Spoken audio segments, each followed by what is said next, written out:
Hello guys, आज हम पढ़ेंगे अभिप्रेरणा। अभिप्रेरणा अंग्रेजी भाषा के मोटिवेशन शब्द के लैटिन भाषा मोटिवम से बना है। मोटिवम का अर्थ होता है टू मूव, यानी गति देना।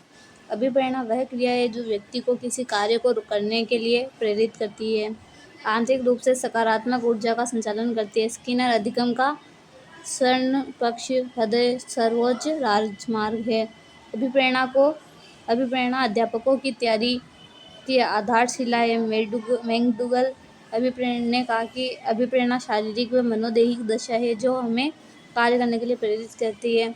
गिलफोर्ड ने कहा, अभिप्रेरणा वह आंतरिक दशा या अवस्था है जो किसी कार्य को आरंभ करती है व जारी रखती है।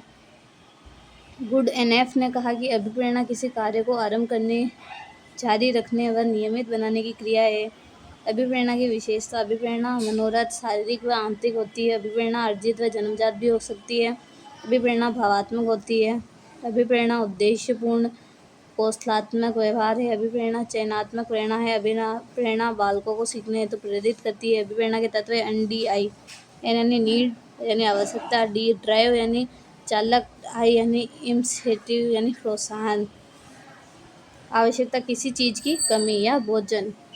चालक आवश्यकता के कारण उत्पन्न तनाव यानी कि भूख। प्रोत्साहन तनाव को खत्म करने के लिए क्रिया करना यानी भोजन करना।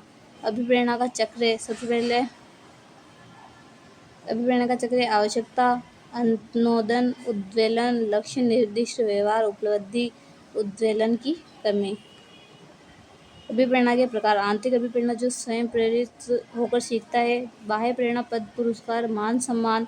सकारात्मक अभिप्रेरणा कार्य को गति को बढ़ाती है। नकारात्मक अभिप्रेरणा आदेश देना, गलत कार्य को रोकना।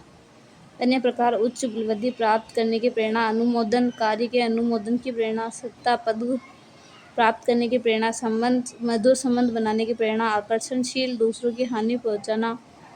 नोट। अभिप्रेरणा होती है आंतरिक। अभिप्रेरणा दो प्रकार की होती है, आंतरिक व बाह्य अभिप्रेरणा। अभिप्रेरणा के सिद्धांत। मनोविश्लेषण सिद्धांत जो कि फ्रायड ने दिया। मनोविश्लेषण मन, जिसमें वर्तमान चेतन मन 10% होता है, अर्धचेतन और अचेतन मन 90% होता है। व्यक्तित्व में ID यानी इदम, गंदी इच्छा उत्पन्न होती है। ईगो अहम यानी संतुलित व्यवहार होता है। सुपर ईगो यानी परम मध्यम। मनोविश्लेषण मूल प्रवृत्तियाँ, इरोज जन्म, थेनेडोज मृत्यु। प्रेरक अभिप्रेरक क्या होते हैं? तो वे तत्व कारक जो हमें कार्य करने हेतु प्रेरित या प्रभावित करते हैं।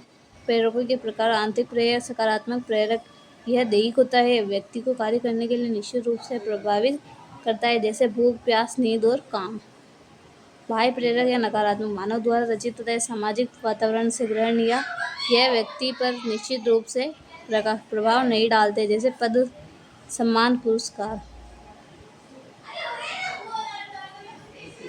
थॉर्नडाइक ने सीखने के नियम दिए। 8 मुख्य थे, 3 गौण थे, 5। शिक्षा बालक का मौलिक अधिकार है। अनुच्छेद 21 में शिक्षा का विषय समृद्धि सूची। शिक्षा के अवबोध स्तर का प्रतिपादन। समृद्धि याद हर्बर्ट ने दिया। अवबोध मॉरिसन। चिंतन हर्ट ने दिया। स्किनर द्वारा प्रतिपादित अधिगम का सिद्धांत।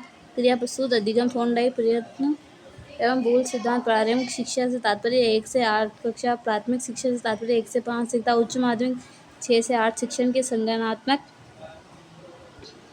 सिद्धांत के मुख्य प्रस्तावक NL गेज। अधिगम विकास की प्रक्रिया, यह कथन वुडवर्थ ने कहा। समग्रता का सिद्धांत कोलर। अंतर्दृष्टि का सिद्धांत भी कोलर ने दिया। ऐसे 2 होते, FA 4 होते। समाज में व्याप्त बुराइयों का अध्ययन करने का उपयुक्त साधन छात्रों से संपर्क, अभिभावकों, सामाजिक सर्वेक्षण और पुस्तक है। किस नेतृत्व में दमनकारी नीति अपनाता है? निरंकुश वाले में। नेतृत्व किस प्रकार में नेता समय में एक सदस्य की भूमिका निभाता है? नेता जैसे नहीं, अस्थिरवादी नेतृत्व में नेता के लिए किस विषय का ज्ञान सर्वाधिक होना आवश्यक है? राजनीति का।